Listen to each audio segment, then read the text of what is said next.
이건 말이 안 됩니다. 독일 없이 전기차를 만든다고요? 독일제 배터리 없이 전기차를 생산한다고요? 반도체 소재를 막았더니 오히려 일본이 한국에 의존하게 됐다고요? 도대체 이 나라는 어떤 나라입니까? 기술을 막으면 포기하는 게 정상 아닙니까? 그런데 한국은 그럼 우리가 만들죠. 라고 합니다. 이건 그냥 자존심 문제가 아닙니다. 정말로 만들어버립니다. 전차, 자주포, 배터리, 반도체, 로켓, 미사일까지. 독일과 유럽이 수십 년 걸린 걸 한국은 몇 년 만에 해냅니다. 그리고도 태연하게 말합니다. 그냥 만들면 되잖아요. 이 나라는 정말 미쳤습니다. 라고 말하는 독일 기자가 있습니다. 대체 무슨 사연인지 오늘 사연 바로 시작하겠습니다. 저는 토마스 슈타인. 독일의 군사 전문 기자로 유럽 방산 업계를 취재해온 베테랑입니다. 기자 생활을 하며 저는 늘 믿어왔어요. 방산의 세계는 유럽과 미국이 지배한다. 독일의 레오파드 전차, PGH-2000 자주포, 타우러스 미사일 같은 무기들은 세계 최강으로 인정받아왔고 유럽과 나토는 늘 독일제 무기를 신뢰했죠. 그런데 최근 몇 년 사이 이상한 뉴스가 쏟아졌어요. 폴란드가 독일 전차 대신 한국산 K2 전차를 대량 도입했다. K9 자주포가 유럽 무기 시장을 휩쓸고 있다. 독일이 한국 방산을 견제하려는 움직임을 보인다. 처음 들었을 때 저는 믿을 수 없었어요. 한국이 전차와 자주포를 만든다는 건 알고 있었지만 우리가 만든 독일제 무기보다 우위에 있다고 말도 안 되는 소리였죠. 독일 방산 기업의 한 관계자는 인터뷰에서 이런 말을 했습니다. 한국 무기가 저가형이라 인기가 많지만 결국 기술력은 독일이 우세합니다. 오래 못 갈 겁니다. 저도 같은 생각이었어요. 독일제 무기는 오랜 역사와 전통을 가진 검증된 기술을 바탕으로 만들어졌습니다. 한국은 빠르게 성장했지만 어디까지나 우리 기술을 참고한 후발주자일 뿐이었어요. 하지만 궁금증은 점점 커져만 갔습니다. 정말 한국 무기가 유럽 시장을 흔들고 있는 걸까? 저는 이 의문을 직접 확인하기 위해 한국행 비행기에 몸을 실었습니다. 비행기에서 내리자마자 한국이라는 나라가 제 예상을 완전히 깨뜨리기 시작했어요. 독일 공항에선 자동 출입국 심사가 종종 오류를 일으키는데 인천공항은 그야말로 완벽하게 자동화된 시스템이었죠.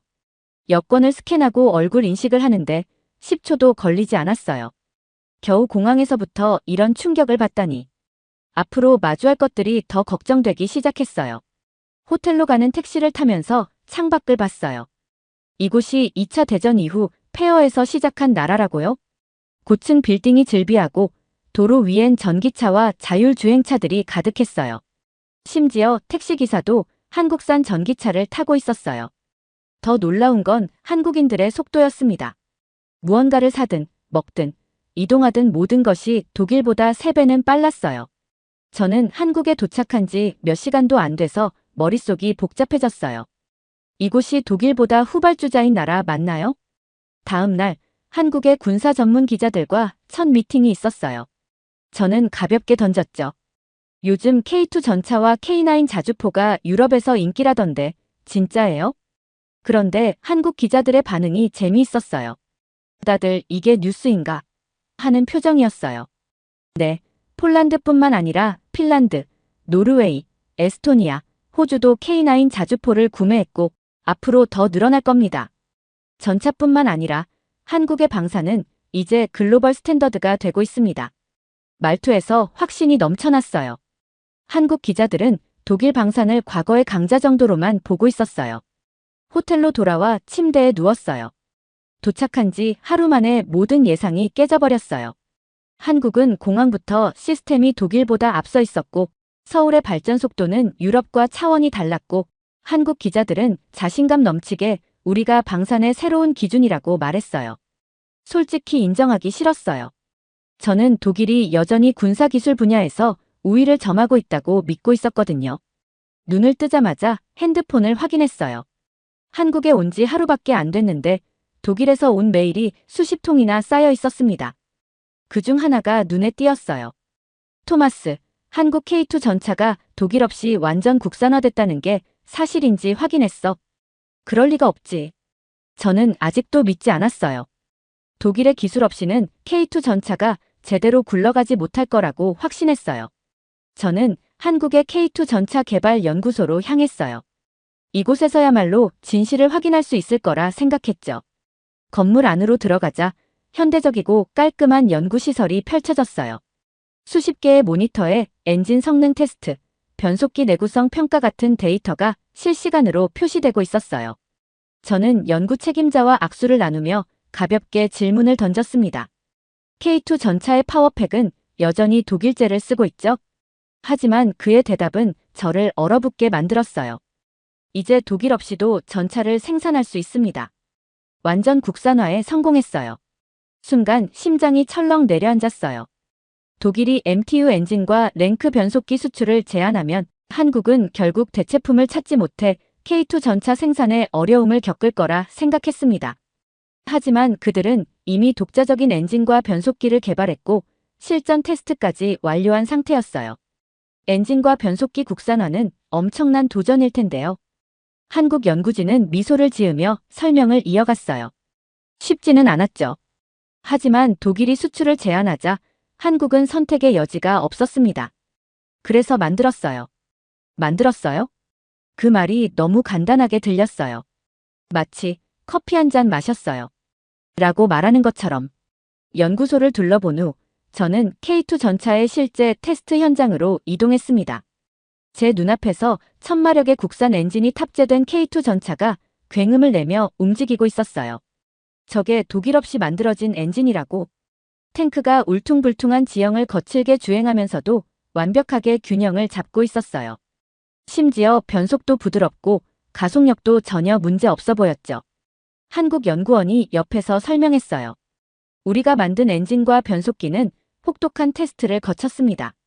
사막에서도 설원에서도 문제없이 작동하도록 만들었어요.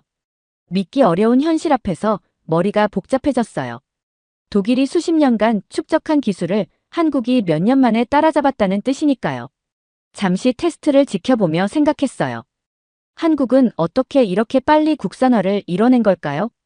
독일에서는 새로운 무기 시스템을 개발할 때 10에서 20년씩 걸리는 경우가 허다해요. 정부 승인, 연구 개발, 필드 테스트까지 수없이 많은 단계를 거쳐야 하니까요. K2 전차 테스트가 끝난 후 연구진과 간단한 간담회를 가졌어요. 저는 마지막으로 물었어요. 독일이 수출을 막았을 때 불안하지 않았나요? 그러자 연구 책임자가 단호하게 말했습니다. 불안했지만 우리에게는 선택지가 없었습니다. 독일이 수출을 제한한 건 오히려 좋은 기회였어요. 좋은 기회라고요? 독일 기술에 의존하지 않도록 만든 계기가 됐으니까요. 그 말을 듣고 저는 할 말을 잃었어요. 지금까지 저는 한국이 유럽 기술을 따라가는 나라라고 생각했어요. 하지만 현실은 독일이 없어도 되는 나라가 되어가고 있었습니다. 다음 날 아침부터 독일 본사에서 연락이 왔어요. 한국이 만든 엔진과 변속기가 우리가 만든 것보다 나을 리 없잖아. 저도 믿기지 않았어요. 하지만 어제 제 눈으로 본 K2 전차는 완벽하게 작동하고 있었죠.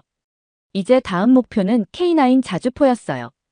K9은 한국 방산 역사에서 가장 성공적인 무기 수출품이죠. 하지만 독일의 PGH-2000 자주포와 비교하면 성능이 부족할 거라고 생각했어요. 도착한 연구소는 K2 전차 때와 마찬가지로 현대적이었습니다. 하지만 이번에는 분위기가 달랐어요. 유럽 여러 나라에서 방금도 K9 추가 주문이 들어왔습니다.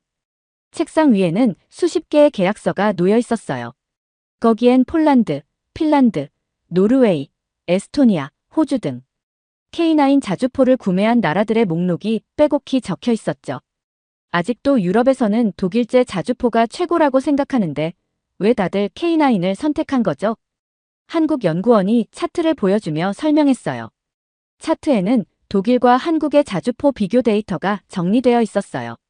솔직히 독일제 PGH-2000이 더 우수할 거라고 생각했습니다. 그런데 데이터는 제 예상과 완전히 달랐어요. PGH-2000 독일제 자주포, 발사속도 분당 3발, 최대 사거리 40km, 가격 매우 비쌈, 생산속도 1년에 10에서 12문 수준. K9 자주포 한국제 자주포, 발사속도 분당 6에서 8발, 최대 사거리 40km 이상, 가격 PGH 2000에 60에서 70% 수준, 생산 속도 연간 100문 이상 생산 가능. 연구소에서 나온 후 저는 K9 자주포가 실제로 어떤 성능을 보이는지 확인하기 위해 훈련장으로 이동했습니다. 거대한 K9 자주포가 늘어서 있었어요. 엔진 소리가 웅장하게 울려 퍼졌고 병사들이 일사불란하게 조작하고 있었죠. 순간 K9 한 대가 포탄을 장전하더니 엄청난 굉음을 내며 발사했어요. 그 순간 땅이 울렸습니다. 이건 생각보다 훨씬 강력한데 포탄이 날아가 정확하게 목표 지점에 떨어졌어요. 연달아 발사된 포탄들이 빠르게 목표를 타격하는 걸 보면서 저는 경악했어요. K9 자주포가 유럽에 대량 수출된 가장 큰 사례가 폴란드죠. 저는 폴란드 방산 관계자를 만나 직접 물어봤어요. 폴란드는 원래 독일과 오랫동안 군사 협력을 해왔는데 왜 한국 K9을 선택한 거죠? 그는 단호하게 말했어요. 독일은 무기를 빨리 공급해줄 수 없었습니다. 우리는 당장 전력이 필요했어요. 한국은 계약 후 6개월 만에 무기를 제공할 수 있었습니다. 독일은 5년을 기다리라고 했죠. 순간 머리를 한 대 맞은 것 같았어요. 유럽의 방산 기업들은 관료적인 절차가 많고 생산 속도가 느려요. 반면 한국은 빠른 생산과 신속한 납품을 강점으로 내세웠어요. 그럼 가격은 어땠나요? 독일제 자주포는 너무 비쌌습니다. 한국의 K9은 가격 대비 성능이 뛰어났어요. 독일 방산업계는 고품질 무기를 생산하는 데 집중했어요. 하지만 한국은 실전에서 가장 효율적인 무기를 만드는 데 집중했죠. 결과적으로 유럽 군대는 한국 무기를 선택할 수밖에 없었던 것이었습니다. 독일 방산 기업들은 K9이 유럽 시장을 장악하는 걸 보고 뒤늦게서야 한국을 견제하기 시작했어요. 최근 독일 국방부에서는 이런 발언도 나왔어요. 한국의 무기 수출 전략을 면밀히 분석해야 한다. 독일 방산업체들이 한국의 생산 속도를 따라잡을 방법을 찾아야 한다. 불과 몇 년 전만 해도 한국이 무슨 방산 강국이라며 무시하던 태도가 이제는 한국을 따라잡아야 한다로 바뀌고 있었어요. 그리고 이런 변화는 방산 분야에만 국한된 이야기가 아니었습니다. 독일 자동차 산업이 한국 배터리에 의존하고 있다는 말이 들려왔으니까요. 독일에 있을 때만 해도 저는 그 말을 믿지 않았습니다. 하지만 한국에 머무는 동안 본사에서 추가 취재 요청이 들어왔습니다. 전차뿐만 아니라 배터리와 반도체 같은 한국의 주요 산업을 직접 확인하고 독일과 협력할 부분이 있는지 현장에서 분석해 전달해달라. 본사가 마련한 일정에 따라 저는 한국 배터리 연구소를 방문했습니다. 전기차 배터리에 대해서는 방산만큼 잘 알지는 못했지만 한국이 이 분야에서도 독일을 앞선다는 이야기가 사실인지 직접 확인해 보고 싶었습니다. 그런데 한국 연구소는 저를 초반부터 놀라게 했어요. 지금 보시는 배터리가 BMW i4, 벤츠 EQS, 폭스바겐 ID4에 들어가는 배터리입니다. 독일의 대표 자동차 브랜드들이 한국산 배터리를 쓰고 있다니 저는 자세히 물어봤어요. 설마 일부 모델만 한국산 배터리를 쓰는 거죠? 그러자 연구소 관계자가 웃으며 태블릿을 꺼내더니 독일 자동차 회사들의 배터리 공급망 자료를 보여주며 말했습니다. 독일 자동차 브랜드 대부분이 한국산 배터리를 사용하고 있어요. 직접 배터리 생산 공장도 방문했어요. 공장 내부는 자동화된 로봇들이 쉴 틈 없이 움직이고 있었어요. 솔직히 말해 저는 독일 공장이 세계에서 가장 효율적이라고 생각했어요. 하지만 여긴 차원이 달랐습니다. 한국은 이미 배터리 생산에서 규모의 경제를 완성하고 있었어요. 여기서 하루에 몇 개의 배터리가 생산되나요? 연구소 직원이 대답했어요. 하루 100만 개 이상입니다. 독일에선 절대 불가능한 수치였어요. 독일 배터리 업체들은 아직도 공장 증설을 논의하는 중인데 한국은 이미 전 세계 시장을 장악하고 있었습니다. 저는 연구소 관계자에게 물었어요. 독일도 전기차 시장에 엄청난 투자를 하고 있는데 왜 배터리에서 한국을 따라잡지 못한 거죠? 그는 태연하게 대답했어요. 우리는 오래전부터 준비되어 있었습니다. 그는 2000년대 초반 한국 기업들이 배터리 기술에 투자하기 시작했을 때 독일과 유럽은 여전히 내연기관 자동차에 집중하고 있었다고 설명했어요. 우리는 20년 넘게 배터리를 연구해왔습니다. 독일이 전기차 배터리의 중요성을 깨달았을 때 우리는 이미 시장을 선점하고 있었죠. 순간 전율이 느껴졌어요. 이건 한국 연구소의 주장만으로 끝날 이야기가 아니었어요. 저는 독일에 있는 자동차 업계 관계자와 직접 화상 인터뷰를 진행했어요. 독일 자동차 업계에서 한국 배터리를 바라보는 시각이 궁금합니다. 그는 한숨을 쉬더니 충격적인 말을 했어요. 솔직히 말해서 한국 배터리가 없으면 우리 전기차 공장은 멈춥니다. 그는 이렇게 덧붙였어요. 배터리 기술에서 한국을 따라잡으려면 최소 10년은 걸릴 겁니다. 그동안 우리는 한국산 배터리를 쓸 수밖에 없어요. 저는 순간 할 말을 잃었습니다. 최근 독일 정부는 유럽 자체 배터리 생산 확대 계획을 발표했어요. 이유는 단순해요. 한국과 중국에 너무 의존하고 있기 때문이죠. 독일 정부 관계자는 이런 말을 했어요. 우리는 한국 배터리를 쓰면서도 언젠가는 독립해야 한다. 하지만 저는 깨닫기 시작했어요. 독일이 배터리 산업에서 한국을 따라잡을 수 있을까? 한국은 이미 독일이 따라가기 힘든 만큼 배터리 산업의 절대 강자가 되어 있었습니다. 호텔방에 돌아와 노트북을 켰어요. 그리고 원고를 작성하기 시작했어요. 독일은 한국 배터리를 따라잡을 수 있을까? 한국 배터리 없이 독일 전기차는 존재할 수 없다. 유럽은 한국을 견제하지만 한국은 이미 한참 앞서 있다. 제 기사 제목이 점점 더 강하게 변하고 있었어요. 다음 날 아침 일찍 오늘의 목적지인 반도체 공장으로 향했습니다. 공장에 도착하자마자 저는 위압감을 느꼈어요. 거대한 클린룸이 끝없이 이어져 있었고 로봇들이 사람보다 더 많이 움직이고 있었어요. 독일도 반도체 공장이 없지는 않아요. 하지만 이 규모는 차원이 달랐어요. 저를 안내한 연구원이 자신만만한 미소를 지으며 말했어요. 이곳에서 세계에서 가장 정밀한 반도체가 만들어지고 있습니다. 한국이 반도체를 잘 만든다는 것은 알고 있었지만 그게 세계 최고 수준이라는 뜻인가요? 공장을 둘러보며 저는 문득 궁금해졌습니다. 그런데 반도체 소재는 어디서 수입합니까? 순간 연구원의 표정이 미묘하게 바뀌었습니다. 우리는 자체 생산합니다. 저는 순간 이해할 수 없었습니다. 반도체 소재는 일본이 거의 독점하는 걸로 알고 있었는데요. 그런데 연구원은 그게 몇 년 전 이야기인지 아십니까? 라고 되묻더군요. 그제야 한 가지 사실을 깨달았습니다.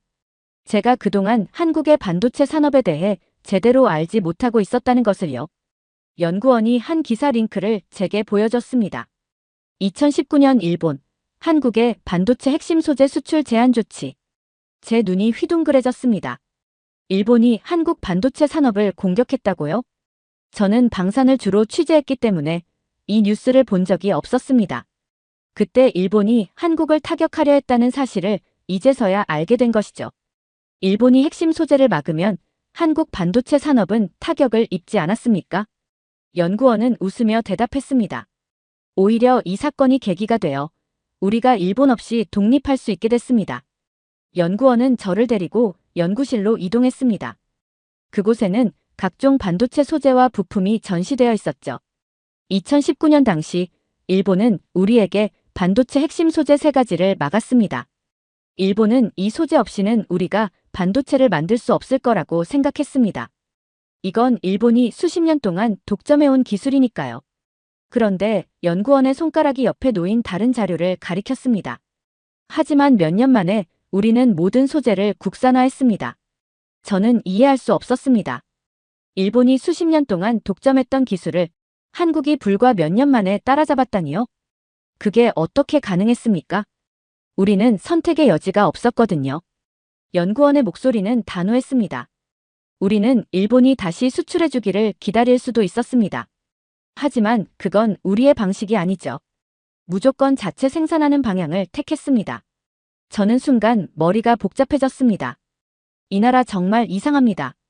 위기를 만나면 보통 다른 나라들은 어떻게든 대체 공급망을 찾으려고 하죠. 그런데 한국은 그게 아니었습니다. 연구원이 추가로 자료를 보여줬습니다. 그 자료를 보고 저는 할 말을 잃었습니다. 메모리 반도체 시장 점유율 삼성전자 세계 1위 43%, SK하이닉스 세계 2위 29%, 파운드리 시장 점유율 삼성전자 세계 2위 19%. 지금 세계에서 가장 많은 반도체를 생산하는 나라가 어딘지 아십니까? 미국 아닙니까? 아니요. 한국입니다. 미국이 설계한 칩도 유럽이 개발한 반도체도 결국 삼성과 SK하이닉스가 없으면 만들 수 없다는 뜻이었습니다. 이건 단순한 산업의 성장이 아닙니다. 이건 국가 전략 수준에서 게임의 판이 바뀌었다는 뜻입니다. 연구원이 마지막으로 일본 언론 기사 몇 개를 보여줬습니다. 몇 년 전까지만 해도 일본은 자신만만했습니다. 한국 반도체 산업은 이제 끝났다. 그러나 이제 일본 언론은 이렇게 말하고 있었습니다.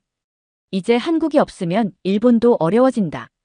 한국 반도체 기업과 협력하지 않으면 우리가 도태된다.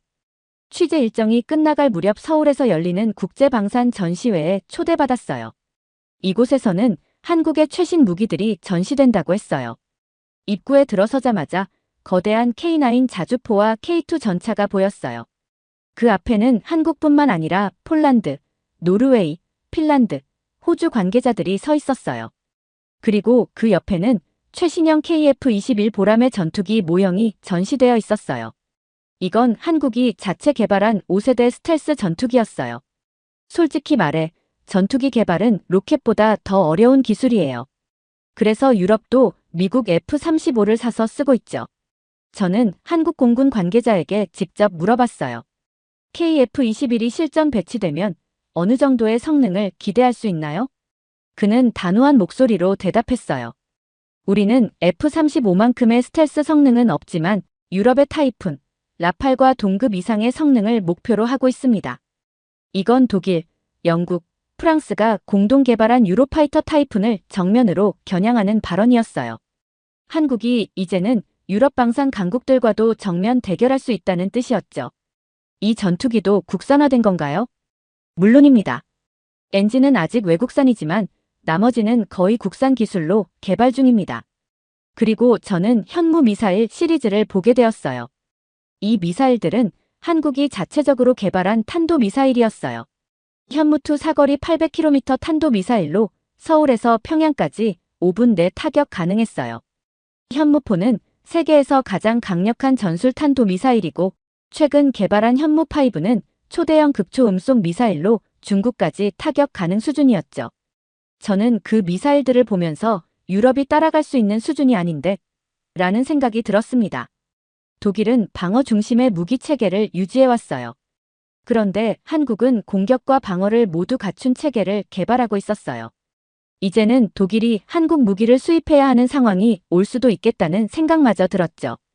처음 한국에 도착했을 때 저는 이 나라가 우리 독일과 같은 수준이 될 거라고는 전혀 생각하지 않았습니다. 그러나 지금 제 생각은 완전히 바뀌었습니다. 이 나라는 정말 이상한 나라였습니다. 도대체 왜 이 나라에서는 모든 것을 스스로 만들려고 하는 걸까요? 전차, 독일제 엔진 없으면 안 될 겁니다. 라고 생각했지만 한국은 독자적으로 만들었습니다. 배터리, 독일 전기차 산업이 배터리를 한국에 의존하고 있었습니다. 반도체, 일본이 수출을 막으면 한국은 무너질 거라고 생각했지만 오히려 일본이 밀려났습니다. 세계적으로 보면 대다수의 나라들은 기술이 부족하면 수입을 합니다. 자신들이 잘하는 것에 집중하고 부족한 것은 다른 나라에서 사오면 되니까요. 그런데 한국은 그럼 우리가 만들죠. 라고 합니다. 이것이 한국의 방식이었습니다. 어떤 위기가 닥쳐와도 국산화로 해결하려는 나라. 그게 이 나라였습니다. 한국을 따라잡기 위해서는 이제 독일이 더 열심히 노력해야 합니다. 이제는 우리가 한국을 분석해야 합니다. 우리가 한국을 배워야 합니다. 왜냐하면 이 나라는 뭐든 국산화하는 이상한 나라니까요. 그리고 지금까지 본 것처럼 그게 한국이 성장하는 가장 강력한 이유니까요. 두 번째 사연 시작합니다. 일본에서 젊은 여성들이 한국을 동경하고 있습니다. 점점 더 많은 일본 여성들이 한국에서 살고 싶어 하고 한국 남자와 함께 미래를 꿈꾸고 있다고 합니다. 한국어는 이미 일본에서 유행처럼 번졌고 학원과 온라인 강의는 일본 젊은 세대의 새로운 문화 트렌드가 되었습니다. 그러나 이 현상이 유행으로만 설명될 수 있을까요? 일본 여성들 사이에서 한국이 주목받는 이유는 K-드라마나 K-팝의 영향만은 아닙니다. 일본 사회가 지닌 억압적인 구조와 감정을 드러내기 어려운 문화 속에서 많은 이들이 숨막힘을 느끼고 있습니다. 개인보다 집단을 우선시하는 전통 속에서 자신을 잃어버린 듯한 답답함을 호소하는 이들이 늘어나고 있는 것입니다. 도쿄에서 평범하게 살아가던 20대 일본 여성, 그녀는 그런 답답함을 견디다 못해 한국으로 떠났습니다. 그리고 한국에서 완전히 새로운 미래를 꿈꾸게 되었죠. 그녀는 말합니다. 일본이 변하지 않는다면 앞으로 더 많은 젊은이들이 한국으로 향할 것입니다. 대체 무슨 사연인지 오늘 사연 바로 시작하겠습니다. 안녕하세요. 저는 일본에서 태어나고 자란 미호입니다. 나이는 28살이고 일본 도쿄에서 태어나 평범한 가정에서 자랐습니다. 부모님은 늘 저에게 사회 규율을 따르고 남에게 피해를 주지 말라고 가르치셨어요. 이 말은 제가 성장하는 내내 저를 억누르는 족쇄 같았어요. 학교에서도, 회사에서도, 심지어 친구들과의 모임에서도 항상 눈치를 보고 규율을 따르는 게 당연한 일이었죠. 규율을 어기는 순간 집단에서 배제된다는 두려움은 우리 사회를 지배하는 가장 강력한 힘이었습니다. 그런데 이런 사회에서 살아가는 게 정말 맞는 걸까요? 저도 처음엔 그렇게 생각하지 않았습니다. 친구들과 지내고 회사에서 열심히 일하며 성실하게 살아가면 행복해질 줄 알았어요. 하지만 제 마음속 어딘가에는 답답함이 항상 자리 잡고 있었어요. 상사가 어떤 지시를 내리든 잘못된 부분이 있어도 누구도 반박하지 않았습니다. 다들 이렇게 생각이 없을 리가 없는데 왜 아무 말도 안 하지? 라는 의문이 들었어요. 동료들과 함께하는 회의에서도 건설적인 대화는커녕 그저 상사의 눈치를 보며 고개를 끄덕이는 게 전부입니다. 프로젝트 중 실수가 발생했을 때 누구도 책임지려 하지 않고 서로에게 책임을 떠넘기며 조용히 넘어가려는 분위기가 강해요. 한 번은 제가 잘못된 데이터를 바로잡기 위해 상사에게 직접 이야기를 건넸는데 괜히 문제 만들지 말고 넘어가자는 말을 들었습니다. 저는 그날 밤 오랫동안 생각했어요. 이렇게 말조차 못하는 분위기 속에서 내가 무슨 성장을 할 수 있을까? 그러던 어느 날 회사 동료와 점심을 먹으며 한국 이야기가 나왔습니다. 동료가 한국 드라마에 푹 빠져 있다며 이야기를 꺼냈는데 그때 처음으로 한국이라는 나라를 진지하게 떠올렸어요. 동료는 드라마 속에서 나오는 한국 사람들의 솔직함과 자유로운 분위기가 너무 부럽다고 했어요. 저는 반신반의하며 그냥 넘어갔지만 그날 밤 인터넷으로 한국 관련 영상을 찾아보기 시작했어요. 인터넷 속 한국은 젊은이들이 친구들과 함께 큰 소리로 웃으며 거리를 걷고 직장 동료들과 치맥을 마시며 터놓고 이야기를 나누고 있었어요. 그 모습이 저에게 너무 낯설게 느껴졌어요. 그날 이후 저는 한국에 대해 더 알아보기 시작했어요. 한국의 문화를 소개하는 블로그와 유튜브 채널을 보며 점점 한국에 빠져들었어요.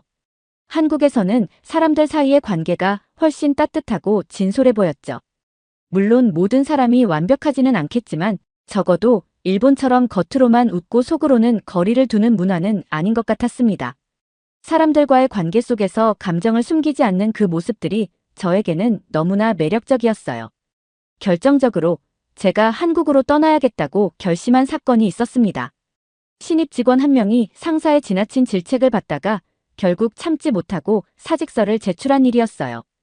그 직원은 회사 내에서 과도한 업무와 압박을 견디며 열심히 버텼지만 결국 팀의 조화를 깨트리는 사람이라는 이유로 매번 질책을 받아야 했습니다. 상사는 신입 직원의 작은 실수조차 용납하지 않으며 공개적으로 꾸짖었고 동료들조차 그 장면을 보면서도 아무 말 없이 고개를 숙이고 있었어요. 그 상황을 지켜보는 제 심정이 얼마나 불편했는지 모릅니다.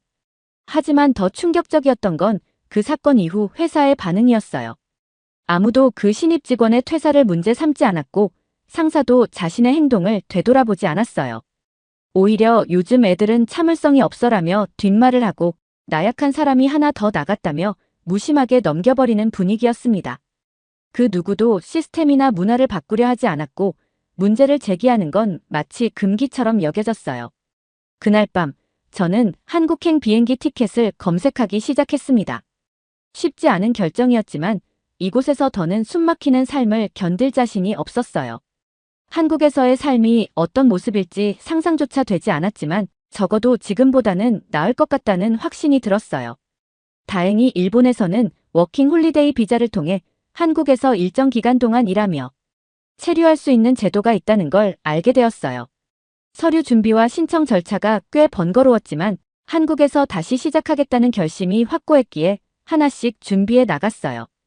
회사에 퇴사 통보를 하고 그동안 모아둔 돈으로 한국어 학원과 서울에 위치한 쉐어하우스를 예약했어요. 물론 불안감이 없었다면 거짓말일 거예요. 인천공항에 도착하자마자 두근거리는 마음을 멈출 수 없었어요. 비행기에서 내려 공항 내부로 들어서는 순간 모든 것이 낯설고 새롭게 느껴졌습니다. 밝고 활기찬 공항 분위기에 압도당했어요. 일본 공항에서 느껴지던 조용하고 절제된 분위기와는 전혀 달랐습니다. 짐을 찾고 숙소로 가기 위해 공항철도를 탔어요. 전철 안에서 창밖을 내다보며 서울로 향하는 풍경을 바라보았어요. 한편으로는 내가 지금 도대체 무슨 일을 저지른 거지? 라는 생각도 들었지만 그보다 더 강렬한 감정은 설렘이었어요. 쉐어하우스에 도착하자마자 하우스 매니저가 저를 반갑게 맞이해 주었습니다. 어서 오세요. 여기가 당신의 방이에요. 불편한 점 있으면 언제든 말하세요. 활기차고 다정한 말투에 조금 놀랐어요. 일본에서는 이런 다정함을 첫 만남에서 느끼기 힘들었거든요. 간단히 짐을 풀고 첫날 저녁은 근처 편의점에서 간단히 해결했어요. 한국의 편의점은 일본보다 더 다양하고 신기한 상품들로 가득했습니다. 김밥부터 떡볶이까지 간단한 요리처럼 보이는 음식들이 바로 먹을 수 있는 상태로 진열되어 있었죠.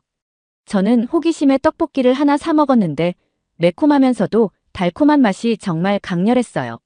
다음 날 아침, 서울의 거리를 걷기 시작했어요. 길거리에 있는 간판들은 모두 한글로 쓰여 있었고 사람들은 어딘가 바쁘면서도 활기찬 분위기를 풍겼어요. 저는 낯선 환경에 살짝 긴장했지만 주변 사람들이 지나가다 저를 쳐다보거나 우연히 눈이 마주쳤을 때 가볍게 고개를 끄덕이는 모습에서 묘한 안도감을 느꼈어요. 특히 한 할머니가 길에서 저를 멈춰 세우며 말을 걸었을 때는 조금 놀랐어요. 학생인가? 어디 가는 길이야? 라는 말에 당황했지만 서툰 한국어로 관광하러 왔어요 라고 대답하자 그녀는 환하게 웃으며 한국 좋아. 맛있는 거 많이 먹고 가. 라고 말해주었어요. 그 짧은 순간에 느껴진 다정함이 저를 안심시켜주는 것 같았습니다. 일본에서는 길에서 낯선 사람과 이렇게 자연스럽게 대화하는 일이 드물었거든요. 점심쯤 되자 배가 고파졌어요. 처음엔 어디서 무엇을 먹어야 할지 몰라 조금 망설였지만 용기를 내어 근처 식당으로 들어갔습니다. 메뉴판에는 사진이 함께 있어서 고르기 어렵지 않았어요. 결국 삼겹살을 주문했는데 직원이 고기를 직접 구워주며 이것저것 설명해 주더라고요. 처음 한국 오셨어요? 이건 쌈장이고 고기를 상추에 싸서 드시면 맛있어요. 라며 친절하게 가르쳐주는 모습이 정말 따뜻하게 느껴졌습니다. 저는 고기 한 점을 상추에 싸서 한 입 크게 먹었어요. 고소한 고기 맛에 상추의 신선함이 더해져 입안에서 조화를 이루는 맛이었어요. 정말 맛있다. 저도 모르게 일본어로 말해버렸는데 직원이 웃으며 맛있죠? 많이 드세요. 라고 대답했어요. 그 순간 한국 사람들이 정말 다정하고 따뜻하게 느껴졌습니다. 한국에서의 생활이 조금씩 익숙해질 즈음 저는 본격적으로 한국어를 배우기 위해 근처 학원에 등록했어요. 솔직히 말해서 처음에는 걱정이 앞섰습니다. 일본에서는 누군가와 친해지려면 오랜 시간이 걸렸던 터라 낯선 외국에서 얼마나 적응할 수 있을지 확신이 없었어요. 그러나 학원 첫날, 저는 제 걱정이 완전히 기우였다는 것을 깨달았어요. 학원에 도착하자마자 밝게 웃으며 저를 맞이해준 직원의 환영 인사가 마음을 따뜻하게 했어요. 안녕하세요. 처음 오셨죠? 여기 교재 받아가세요. 앞으로 잘 부탁드립니다. 저는 얼떨결에 감사합니다. 라고 대답했어요. 아직 어색한 발음이었지만 직원은 저를 격려하듯 고개를 끄덕이며 미소를 지어주었어요. 첫 수업은 자기소개로 시작됐습니다. 제 옆자리에 앉은 러시아 친구 안나는 저보다 훨씬 유창한 한국어로 자기소개를 했어요. 안녕하세요. 저는 안나예요. 한국에 온 지 6개월 됐어요. 한국 음식을 너무 좋아해서 매일 김치 먹어요. 모두가 웃으며 박수를 쳤습니다. 제 차례가 되었을 때는 심장이 두근거렸지만 용기를 내서 말했어요. 안녕하세요. 저는 미호입니다. 한국에 온 지 2달 됐어요. 한국어 배우고 싶어서 왔습니다.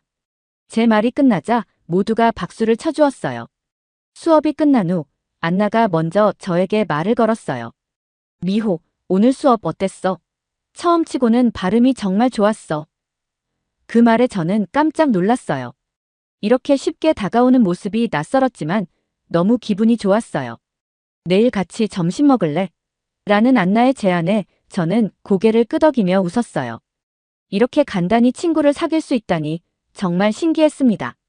다음 날 점심시간에 안나와 학원 근처의 작은 식당에 갔어요.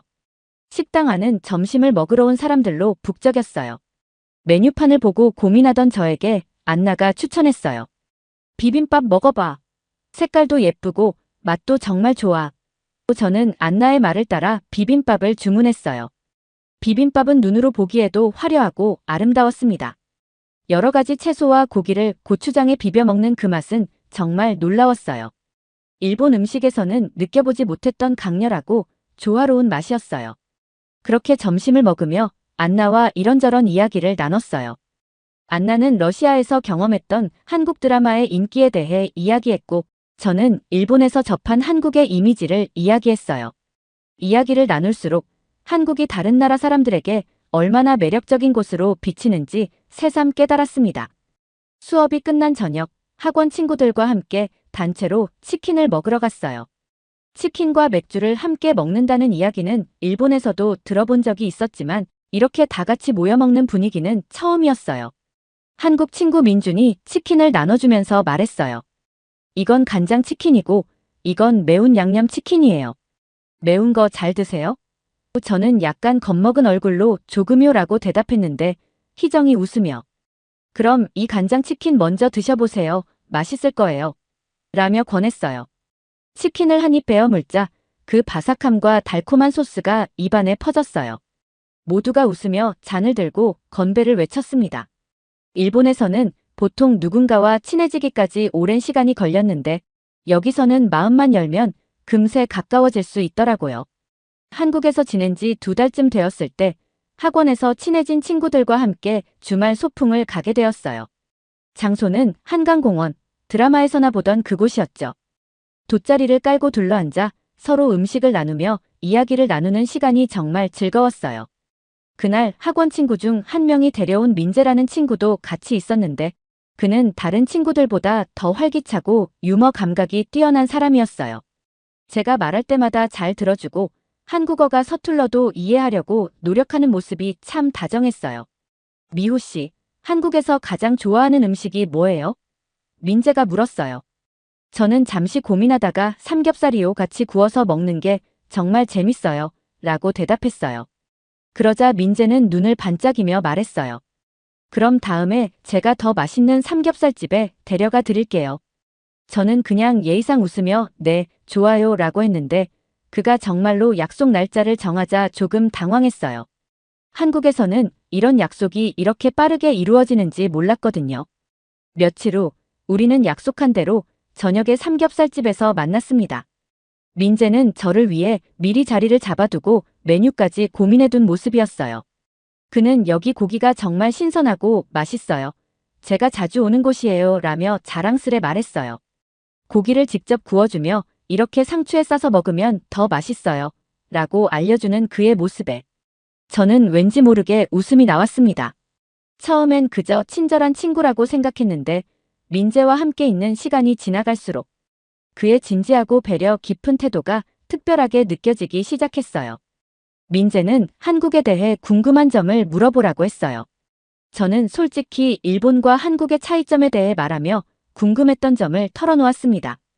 한국 사람들은 이렇게 친절하고 다정한데 왜 그렇게 빨리빨리 움직이는 걸까요? 느긋하게 즐기고 싶을 때도 있을 것 같은데요. 민재는 제 질문에 웃으며 대답했어요. 그게 한국의 매력이기도 해요. 빨리 움직이지만 그렇다고 사람들을 챙기지 않는 건 아니에요. 서로 도와주고 챙기는 게 더 중요하거든요. 그의 말은 한국을 처음 이해하게 된 순간이었어요. 빠른 생활 속에서도 인간미를 잃지 않는 한국의 문화, 그것이 민재를 통해 조금씩 느껴졌어요. 그날 이후 우리는 자주 연락을 주고받았어요. 학원이 끝나면 가끔 같이 밥을 먹기도 하고 주말에는 영화나 전시회를 보러 다니기도 했어요. 그러던 어느 날 민재가 처음으로 제게 진심을 털어놓았어요. 미호 씨, 저는 미호 씨가 한국에 와서 참 다행이라고 생각해요. 우리가 이렇게 가까워질 수 있어서요. 그의 고백에 제 심장이 두근거렸어요. 솔직히 말하면 저도 그에게 특별한 감정을 느끼고 있었거든요. 하지만 한국 남자와의 연애는 제게 낯설고 두려운 일이기도 했습니다. 정말로 나 같은 사람이랑 연애해도 괜찮을까? 라는 생각이 들었어요. 민재는 제 머뭇거림을 이해한 듯 천천히 말했습니다. 한국에 오기까지 많은 용기가 필요했을 텐데 이제는 스스로를 더 믿어도 돼요. 제가 옆에서 도와줄게요. 그의 다정한 말에 저는 눈물이 날 뻔했어요. 일본에서는 아무도 제 감정이나 고민에 대해 이렇게 진지하게 이야기해주지 않았거든요. 우리는 연애를 시작하게 되었고 민재는 제가 한국에서 겪는 작은 어려움들까지도 세심하게 신경 써주었어요. 한국어 공부가 잘 안 풀릴 때마다 격려해주고 복잡한 지하철 노선에서 헤맬 때도 항상 전화 한 통으로 도움을 주었어요. 그의 존재는 한국이라는 새로운 환경에서 저를 단단히 붙들어주는 버팀목 같았습니다. 연애를 시작한 뒤로 한국에서의 생활이 훨씬 더 즐거워졌어요. 민재가 데려다준 곳곳의 명소, 함께 나눈 대화들, 그리고 그의 다정한 행동들은 한국이라는 나라를 더 깊이 이해하게 해줬어요. 그런데 이런 이야기를 일본 친구들에게 공유하기 시작하면서 예상치 못한 일이 벌어졌습니다. 친구들이 하나둘씩 한국에 대해 질문하기 시작한 거예요. 처음에는 그저 가벼운 관심 정도였어요. 미호, 한국에서 잘 지내고 있어? 한국 남자 진짜 그렇게 다정해? 친구들은 제가 SNS에 올린 사진들을 보면서 점점 한국에 대해 흥미를 가지기 시작했어요. 한강공원에서의 피크닉 사진, 민재가 데려간 전통 한옥 카페에서 찍은 사진, 그리고 맛있어 보이는 한식 사진들까지 모두가 친구들의 호기심을 자극했어요. 이건 어디야? 무슨 음식이야? 라는 질문이 끊이지 않았습니다. 가장 놀라웠던 건 제가 한국에서 느꼈던 매력을 일본 친구들도 공감하기 시작했다는 거였어요. 특히 제 가장 친한 친구인 사유리에게는 더 큰 변화가 보였어요. 사유리는 원래 한국에 별로 관심이 없던 친구였어요. 오히려 일본 사회의 안정성과 전통을 자랑스럽게 여기는 편이었죠. 그런데 어느 날 사유리가 저에게 진지한 얼굴로 물었어요. 미호, 한국 남자들이 정말 그렇게 감정 표현을 잘해? 솔직히 일본에서는 남자들이 감정을 숨기는 게 당연하잖아. 근데 너 SNS에 올린 글 보면 민재 씨는 정말 다르더라. 저는 웃으면서 대답했어요. 맞아. 민재는 감정을 솔직히 말해줘. 내가 기분 나쁜 일이 있으면 바로 물어보고 내가 행복해 보이면 그 이유를 알고 싶어 하기도 해. 처음엔 나도 익숙하지 않았는데 이제는 그런 게 정말 좋아졌어. 사유리는 한숨을 쉬며 부럽다. 진짜 나도 한국 남자 만나보고 싶어라고 말했어요. 놀랍게도 사유리의 말은 농담이 아니었습니다. 며칠 뒤 그녀는 제가 추천한 한국 드라마를 보기 시작했고 얼마 지나지 않아 한국어를 배우고 싶다고 했어요. 그리고 사유리뿐만 아니라 다른 친구들까지도 한국에 관심을 보이기 시작했어요.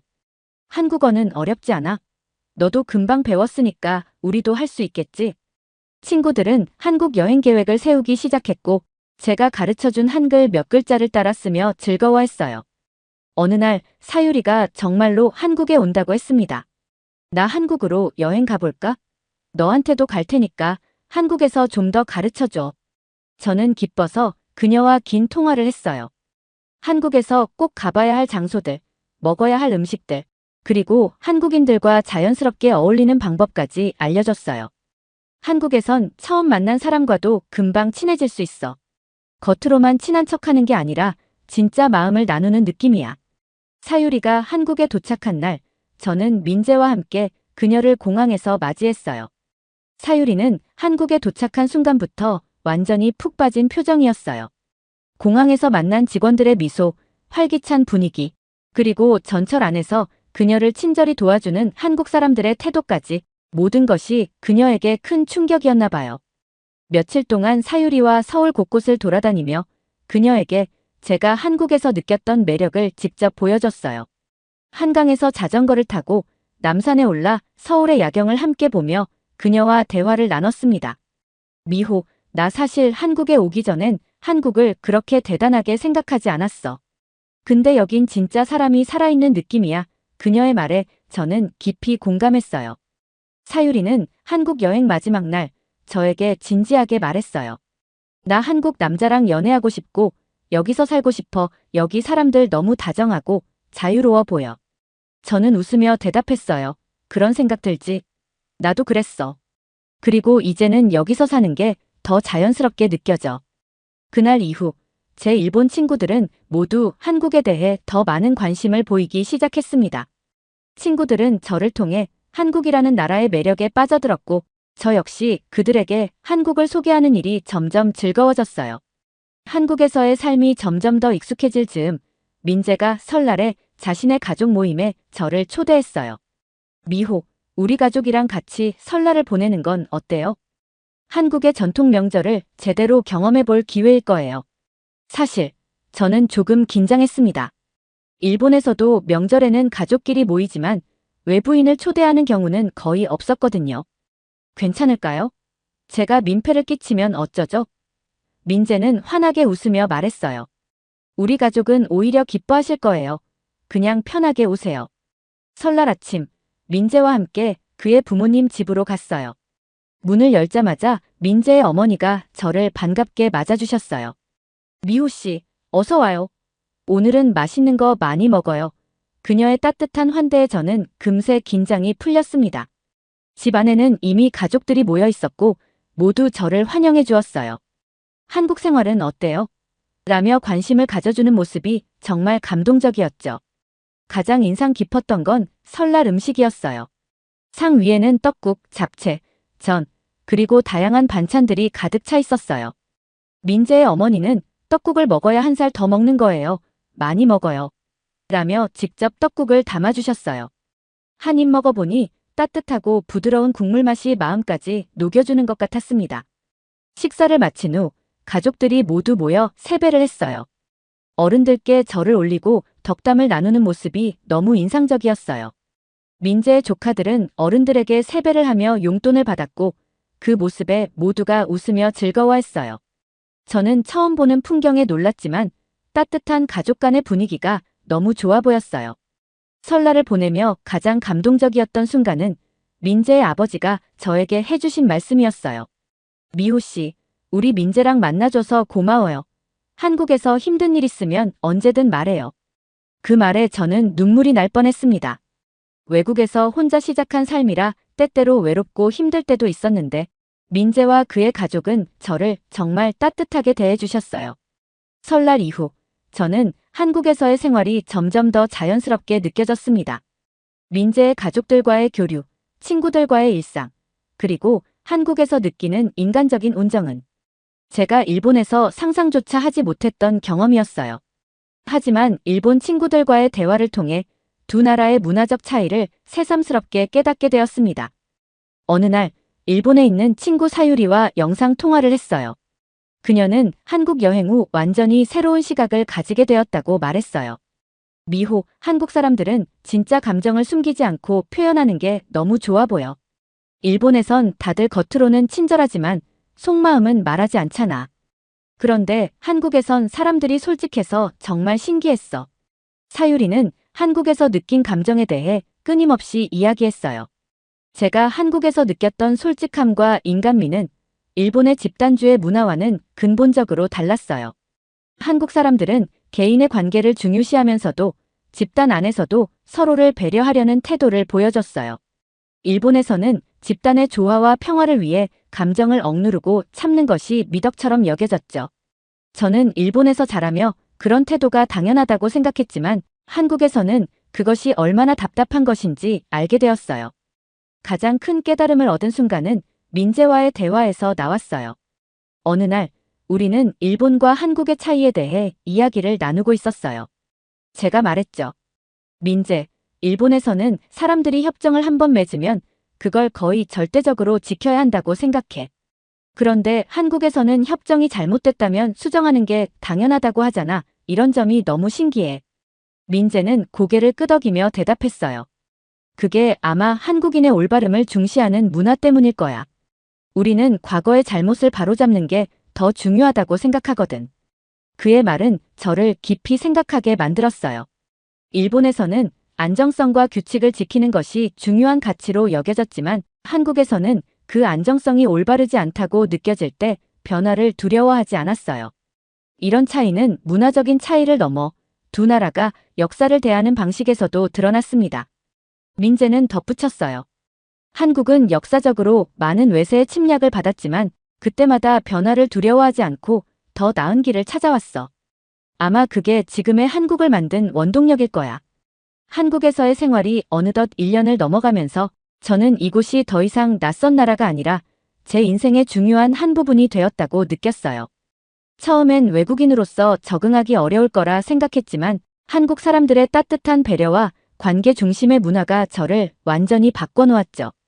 어느 날 민재와 함께 남산을 걸으며 미래에 대한 이야기를 나눴어요. 미호, 한국에서 오래 살 계획이에요? 아니면 언젠가 일본으로 돌아갈 생각도 있어요? 저는 잠시 고민하다가 솔직하게 말했어요. 이제는 한국이 더 편해요. 물론 일본도 내 고향이고 소중하지만 여긴 사람들이 정말 따뜻하잖아요. 내가 자유롭게 살 수 있다는 느낌이 들어요. 민재는 제 말을 듣고 미소를 지으며 대답했어요. 그럼 여기서 더 많은 꿈을 꾸면 되겠네요. 내가 옆에서 도와줄게요. 그날 밤, 저는 오랫동안 고민해온 결심을 했습니다. 한국에서 정말 뭔가를 이루고 싶다. 단순히 사는 게 아니라 내가 이곳에서 의미 있는 삶을 만들어야겠다. 그동안 한국의 문화와 사람들에게 많은 것을 배웠고 이제는 그 속에서 제 자신만의 가치를 만들어가야 한다고 느꼈어요. 그러던 중 우연히 학원 친구 안나가 알려준 국제 교류 프로그램이 떠올랐어요. 외국인들이 한국 문화를 배우고 이를 세계에 알리는 활동이었죠. 지원서를 작성하면서 저는 제 한국 생활 이야기를 솔직하게 적었어요. 처음에는 낯설고 두려웠지만 한국의 문화와 사람들은 저를 환영해주고 제 삶을 바꿔주었습니다. 이제 저는 한국에서 배운 것을 더 많은 사람들과 나누고 싶습니다. 프로그램 담당자에게서 면접 제안을 받았을 때 저는 믿기지 않았어요. 면접 날 떨리는 마음으로 담당자를 만났어요. 왜 이 프로그램에 지원하셨나요? 라는 질문에 저는 한국에서 겪었던 모든 감동적인 순간들을 이야기했어요. 민재의 가족이 저를 설날에 초대해준 일, 학원 친구들과의 솔직한 대화, 그리고 한국 사람들의 따뜻함과 배려. 면접관들은 제 이야기에 깊이 공감하며 고개를 끄덕였어요. 마지막으로 저는 이렇게 말했어요. 저는 일본에서도 한국의 이런 매력을 알리고 싶습니다. 한국은 사람과 사람 사이의 관계가 중심이 되는 특별한 곳이에요.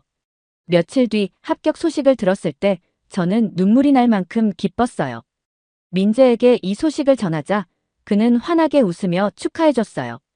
미호, 정말 잘했어요. 앞으로도 한국에서 하고 싶은 일을 다 해보세요. 내가 항상 응원할게요.